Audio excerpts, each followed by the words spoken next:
Shalom! Hoje nós queremos ver sobre a vida de José, um homem que foi essencial na revelação do projeto de Deus através da descendência de Abraão. Para que a gente possa entender um pouquinho sobre a vida de José, eu quero convidar você a ler comigo em Gênesis capítulo 37, no verso de número 3. Ora, Israel amava mais a José que a todos os seus filhos, porque era o filho da sua velhice, e fez-lhe uma túnica talar de mangas compridas.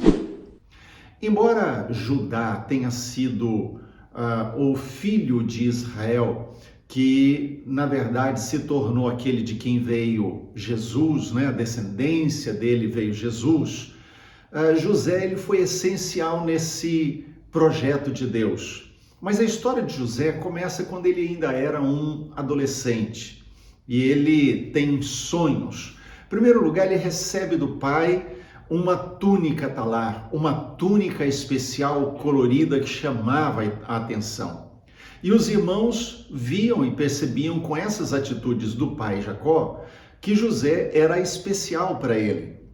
Então, certa noite, José tem um sonho, depois tem um segundo sonho, e nos dois sonhos ele se vê, ele interpreta corretamente como sendo alguém que Deus vai levantar e os seus pais e os seus irmãos vão se prostrar diante dele. Isso causa um ciúme muito grande por parte dos seus irmãos.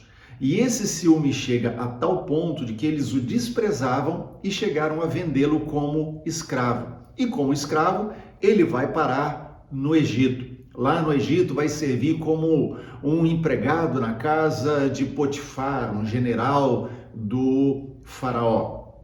Ali, na casa de Potifar, ele é abençoado por Deus e tudo que ele faz prospera. De tal forma que Potifar deixa toda a sua casa nas mãos de José. Então a esposa de Potifar, ela tenta José, ela cria uma situação para incriminar José porque ela queria ter relações com José, mas José fugia porque ele era íntegro no seu coração para com Deus. E ele não queria pecar. Então ele recusa a tentativa dela e ela então se volta contra ele, arma um plano e Potifar não tem outra alternativa a não ser jogar José numa prisão. Não o mata, mas o coloca numa prisão.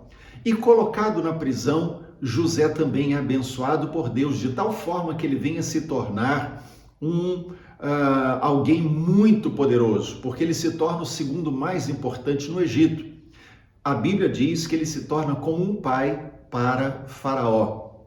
E ali Deus o faz prosperar e o torna relevante para a nação e para proteger toda a sua família para o projeto que Deus tinha mais para frente de levá-los para Canaã.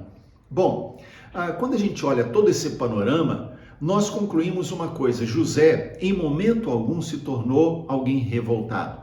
Em momento algum, ele se volta contra Deus, questionando por que ele foi vendido como escravo, por que ele foi traído e colocado numa prisão, por que ele foi esquecido lá durante tanto tempo.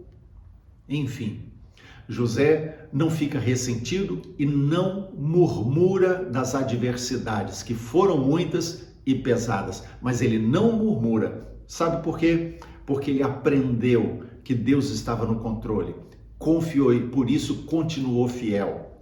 Quando nós sabemos que Deus está no controle, mesmo quando as coisas vão aparentemente, aos nossos olhos, mal, continuamos fiéis, porque sabemos que todas as coisas cooperam para o bem daqueles que amam a Deus. Então, se as adversidades vierem na sua vida, se uma luta difícil aparecer, se você se vir numa situação complicada em que você não vê saída, confie, porque Deus está no controle e Ele pode cuidar tudo. Mantenha-se fiel, porque todas as coisas cooperam para o bem daqueles que amam a Deus.